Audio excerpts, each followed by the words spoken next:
Olá, tudo bem? Como assumir esse compromisso de estar com vocês por meio desse devocional? Queremos então continuar aqui no nosso estudo no Evangelho de Marcos. Hoje nós estudaremos o Evangelho de Marcos no capítulo 6. Leremos dos versículos 1 até o versículo 12. Vamos lá? Evangelho de Marcos, capítulo 6, versículos 1 a 12. Diz a palavra do Senhor: Jesus saiu dali e foi para a sua cidade, acompanhado dos seus discípulos. Quando chegou o sábado, começou a ensinar na sinagoga, e muitos dos que o ouviam ficavam admirados. De onde lhe vêm essas coisas? Perguntavam eles. Que sabedoria é esta que lhe foi dada? E estes milagres que ele faz? Não é este o carpinteiro, filho de Maria, e irmão de Tiago, José, Judas e Simão? Não estão aqui conosco as suas irmãs? E ficavam escandalizados por causa dele. Jesus lhes disse: só em sua própria terra, entre seus parentes e em sua própria casa é que um profeta não tem honra, e não pôde fazer ali nenhum milagre, exceto impor as mãos sobre alguns doentes e curá-los. E ficou admirado com a incredulidade deles. Então Jesus passou a percorrer os povoados, ensinando, chamando os 12 para junto de si, enviou-os de dois em dois e deu-lhes autoridade sobre os espíritos imundos. Estas foram as suas instruções. Não levem nada pelo caminho, a não ser um bordão. Não levem pão, nem saco de viagem, nem dinheiro em seus cintos. Calcem sandálias, mas não levem túnica extra. Sempre que entrarem numa casa, fiquem ali até partirem. E se algum povoado não os receber, nem os ouvir, sacudam a poeira dos seus pés, quando saírem de lá, como testemunho contra eles. Eles saíram e pregaram ao povo que se arrependesse. Expulsavam muitos demônios e ungiam muitos doentes com óleo e os curavam. Até aqui, irmãos. Bom, nós temos aqui o primeiro trecho, nós temos dois temas aqui para serem abordados, para serem abordados no devocional de hoje. E o primeiro trecho compete a Jesus dizer essa fatídica frase, esse dito, que é conhecido por muitos: só em sua própria terra é que o profeta não tem honra, entre os seus parentes, entre os da sua própria casa. E isso é muito interessante, porque Jesus fala em tom de crítica aqui nesse momento.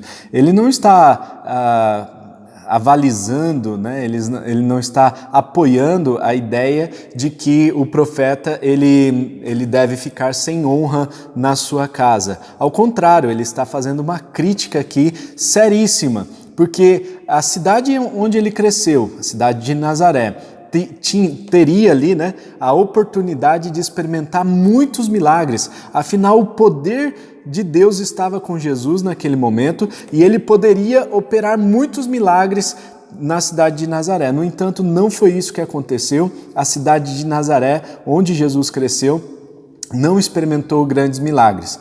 Afinal, diz aqui no texto, eles ficavam escandalizados por causa dele.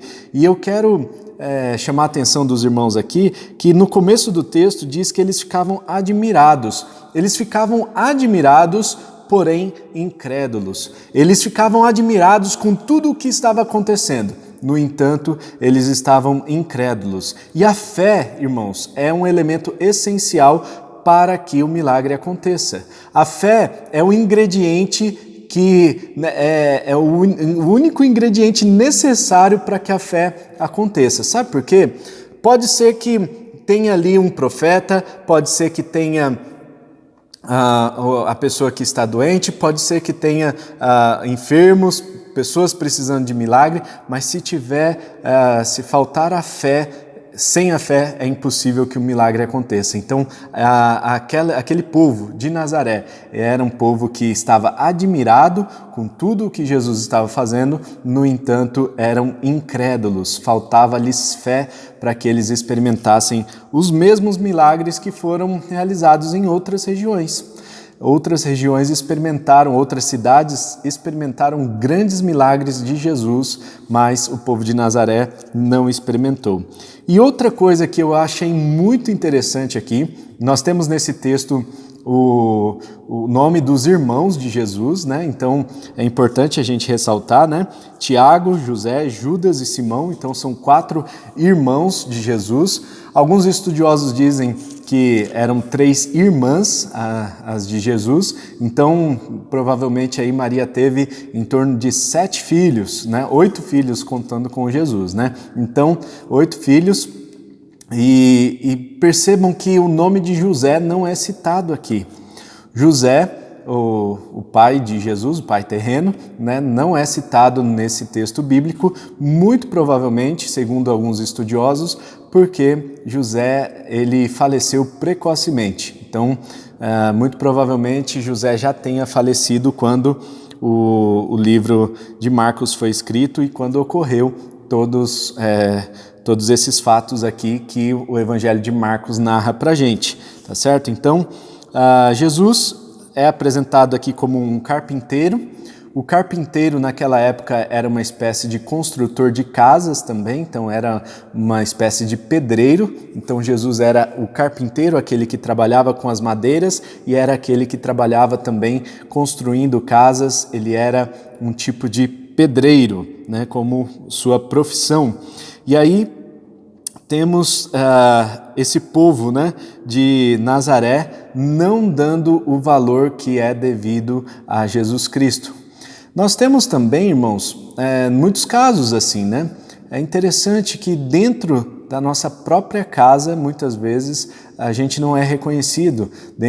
No meio dos parentes, dentro do nosso círculo de relacionamento, muitas vezes a gente não tem o reconhecimento que a gente busca das pessoas. Isso porque às vezes o profeta aqui, principalmente, né, no contexto do texto bíblico, o profeta ele é aquele que pronuncia, né, o justo juízo de Deus. E por pronunciar o juízo de Deus, né, arrependam-se, senão vocês vão cair tudo pro fogo do inferno, né? Então, quando o profeta anuncia esse tipo de coisa, não é uma mensagem tão agradável. E por não ser uma mensagem agradável, isso afasta um pouco as pessoas. No entanto, temos também outra questão, é que Satanás ele se alegra muito quando isso acontece. Quando uma família fica dividida, quando um membro da família não recebe o devido valor, quando aqueles que estão na sua terra, no seu círculo de relacionamento, são desvalorizados, quem fica contente com isso é o inimigo, o Satanás, o inimigo das nossas almas, ele fica muito feliz quando isso acontece. Isso porque a pessoa vai se sentir não apenas desvalorizada, mas ela vai ficar desmotivada e pode ser que ela tenha até alguns pensamentos de desistir, alguns pensamentos de morte, isso porque a pessoa se sente desvalorizada. Então, irmãos, a gente aqui, assim, né, nos nossos dias, né, a gente é capaz de atravessar o Brasil inteiro, pegar um avião, sair daqui de São Paulo e ir lá para o Nordeste visitar um amigo. Mas às vezes a gente não é capaz de visitar uma pessoa que está no quarto do nosso lado, da nossa casa. Às vezes a gente não é capaz de visitar a pessoa que está do outro lado da mesa de jantar.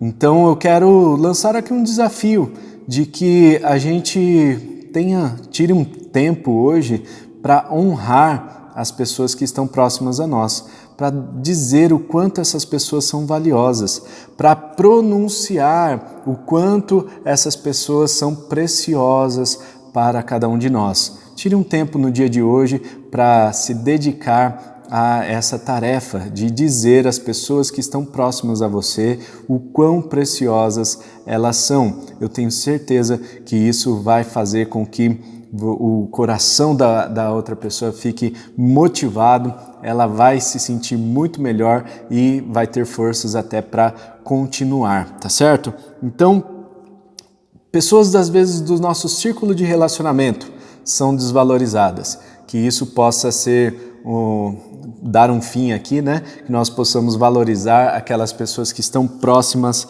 a nós e é muito importante, né? Nós entendermos que quando nós valorizamos essas pessoas que estão próximas a nós, com certeza nós vamos ser valorizados também. Então é uma via de mão dupla. A partir do momento que a gente valoriza a outra pessoa, nós seremos valorizados também. No caso de não recebermos a devida valorização, né, nós sabemos aí que Deus precisa agir nesse relacionamento, precisa haver perdão. Se há algum ressentimento, dedique também um tempo para pensar sobre o assunto e de repente até pedir perdão para que o relacionamento seja restaurado. Amém? Ok, então nós temos aqui esse primeiro trecho da Palavra de Deus com esse tema e nós temos o segundo trecho em que Jesus envia os 12. Algumas passagens, como a de Lucas no capítulo 9, diz que Jesus enviou os 72, não foram só os 12, né? Mas Jesus enviou 72 pessoas.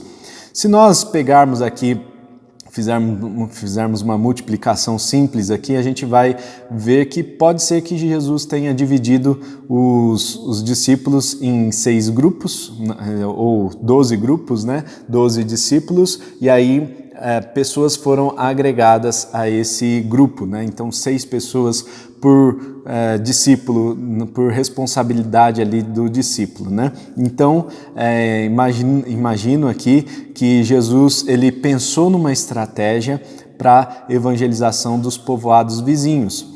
Já que na sua própria terra ele não foi reconhecido, já que na sua própria terra ele não recebeu honra, então ele saiu para outros povoados. E isso, irmãos, é uma lição para a gente de inteligência emocional. Daqui a pouquinho a gente vai falar um pouco mais sobre isso, né? Mas Jesus, ele não recebe a honra na sua própria terra, então ele monta uma estratégia, divide os discípulos em grupos para que eles saiam e evangelizem.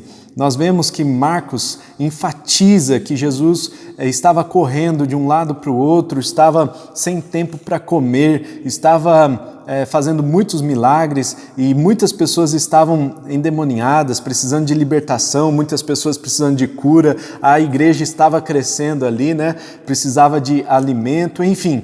Nós vemos o Evangelho de Marcos enfatizando esse crescimento vertiginoso do ministério de Cristo e nós vemos a necessidade dessa multiplicação de tarefas da equipe de Jesus Cristo. Então, os discípulos recebem as tarefas de ensinar, né, segundo o versículo 6 aqui, no final do versículo 6, eles tinham que ensinar e os enviou de 2 em 2, dando-lhe autoridade sobre os espíritos imundos. Então eles tinham que ensinar e eles tinham que expulsar os demônios que estavam tomando conta das pessoas naquela época. Deu-lhes autoridade. Então nós vemos aqui que Jesus tinha uma estratégia bem definida. Mandava de 2 em 2, nunca sozinho. Isso porque uma pessoa poderia interceder pela outra, uma pessoa poderia ajudar a outra e poderiam também alcançar mais pessoas por meio dessa estratégia. Então, mandava de 2 em 2, chegava até os povoados e aí Jesus dá algumas instruções muito claras para aqueles discípulos, aqueles que estavam sendo enviados. Ele diz que eles não precisavam levar nada pelo caminho, nem a não ser um bordão. Então eles tinham que sair com a mochila só, né? A mochila, colocava as suas coisas básicas ali dentro da mochila, não levem pão, nem saco de viagem, nem dinheiro em seus cintos, né? Calcem apenas as sandálias, mas não levem túnica extra, ou seja, não leve uma roupa extra, né? Sempre que entrarem numa casa, fiquem ali até partirem, ou seja, nós temos aqui Jesus dando a importância para que o hospedeiro, aquela pessoa que estava hospedando os discípulos, eles sejam também discipulados e eles recebam um acompanhamento VIP por parte dos discípulos. Afinal, a estratégia de Jesus era ganhar todos os povoados ao redor. Então era necessário que começasse por um grupo de pessoas, um povoado, depois fosse aumentando o seu círculo de relacionamentos, alcançando os povoados ao redor. E, portanto, Jesus envia esses discípulos para evangelizar, para ensinar, para expulsar os demônios. Eles não tinham que levar nada a mais, eles tinham que ir só com a roupa do corpo e crer que Deus ia prover todas as coisas para eles. E isso é muito interessante, irmãos, porque quando nós estamos em obediência a Cristo, nós receberemos a provisão dele para tudo que nós precisarmos. Amém? Então, se andarmos em obediência, Deus providenciará tudo o que nós precisaremos para cumprir o propósito para o qual Ele está nos enviando. Amém? E eu disse aqui, que nós iríamos conversar sobre inteligência emocional. Percebam que Jesus fala um aspecto aqui da rejeição. A rejeição é algo muito recorrente nas pessoas e gera muitos traumas nos corações, traumas sentimentais aí que vão fortalecendo, vão destruindo, vão enfraquecendo as pessoas, vão enfraquecendo a ponto de deixar as pessoas tão fracas na fé que às vezes muitas pessoas abandonam aí a fé por causa dessa rejeição, Então, o que Jesus estava dando de direção para esses irmãos que por acaso viessem a passar por alguma espécie de rejeição? Ele disse o seguinte: quando vocês saírem daquela cidade onde vocês foram rejeitados, daquele povoado onde vocês foram rejeitados, sacuda a poeira dos pés. Sabe o que isso significa, irmãos? Não é só um protesto, não é só dizer assim, tá bom, Deus te abençoe, fique com Deus aí, e fica você para cá e eu vou para lá. Não é apenas isso, mas é também um sentido de não levar nada daquele lugar. Não levar sequer a poeira dos pés. Então, olha só que lição inteligentíssima aqui de Cristo sobre a inteligência emocional, sobre o que fazermos quando nós formos rejeitados por alguém. Então, nós precisamos colocar uma pedra sobre aquele assunto, precisamos fechar aquele assunto, encerrar aquela questão, colocamos uma pedra sobre aquilo e esquece completamente. Se você foi rejeitado por alguém, Deus abençoa a vida dessa pessoa, abençoa a vida desse irmão e esquece dessa pessoa. Então é isso que Jesus está falando aqui. Não carregue coisas que não precisam ser carregadas na caminhada. Não carregue para si fardos que não precisam ser carregados. Todos nós podemos ser livres para perdoar os outros, para nos perdoar e também para não carregar fardo nenhum, não carregar peso nenhum de rejeição por parte de outras pessoas. Se você experimentou algum dia a rejeição por parte de alguém, libere perdão por essa pessoa. Talvez você está carregando esse fardo por anos e anos e você precisa hoje se libertar disso. Então coloque aos pés da cruz e liberte-se dessa questão aí da rejeição, liberte-se desse fardo que você está carregando por anos para que você possa então cumprir o propósito de Deus para a sua vida em obediência a Cristo. Amém? Então é importante, irmãos, não levar nada. E isso é interessante também na tarefa de evangelização, já que o trabalho evangelístico é muito grande, então Jesus ele deu essa instrução para esses discípulos para que eles não se apegassem às coisas materiais, às coisas deles. Afinal, se eles tivessem algum lugar fixo, por exemplo, se eles tivessem uma casa, se tivessem bens para cuidar, eles deveriam voltar de tempos em tempos para poder administrar aqueles bens. Agora, se eles não têm nada, então eles poderiam ficar livres para evangelizar, para ir para onde o vento do Espírito estava mandando, para ir até onde Jesus Cristo deixou a missão para eles irem. Ou seja, né, quando nós estamos num trabalho de evangelização, nós não podemos ter nada a que nos apegar aqui na terra. Nós precisamos nos apegar somente na missão, no propósito que Cristo tem para as nossas vidas. Amém? Se isso faz sentido para você, deixa o seu comentário aqui nesse vídeo, comenta aqui pra gente o que Deus falou contigo hoje ou né, se você vai fazer esse desafio aí de falar com alguém, de honrar essa pessoa, de valorizar essa pessoa, também deixa aqui o seu comentário de como foi essa experiência e o desafio assumido aí, se você vai assumir, né, esse desafio, então comenta aqui também, olha, eu vou fazer isso, eu vou honrar, eu vou valorizar tal pessoa, porque essa pessoa é muito preciosa para mim. Amém? Deus abençoe. Amanhã, às 6h30 da manhã, tem vídeo novo aqui no canal. Tem vídeo novo também, vamos ver se a gente consegue fazer ao vivo aí a gravação do devocional, se não, né, fica aí no próprio YouTube esse vídeo à disposição de vocês, tá bom? Deus abençoe, vamos orar agora para que Deus realmente encha o nosso dia e sejamos plenos da presença de Deus. Pai, muito obrigado, ó Deus, pelo dia de hoje, obrigado pela sua palavra que nos incentiva, Senhor, a colocar em prática essas palavras de afirmação, honrando, valorizando as pessoas que estão ao nosso redor e mesmo aqueles que estão mais próximos, ó Deus, que eles possam ser honrados, valorizados por cada um de nós, Pai, e que em nome de Jesus essas pessoas sintam-se valorizadas, sintam-se honradas, de forma que elas venham a se firmar e fortalecer a sua fé em Ti, Senhor. Em nome de Jesus, também oro, ó Deus, para que aquelas pessoas que de alguma forma se sentiram rejeitadas na vida, que em alguma ocasião alguém os rejeitou e essa pessoa tem levado esse trauma por anos e anos, eu quero orar agora por libertação para essa pessoa. Senhor, em nome de Jesus, nós colocamos aos pés da cruz todos esses fardos de rejeição.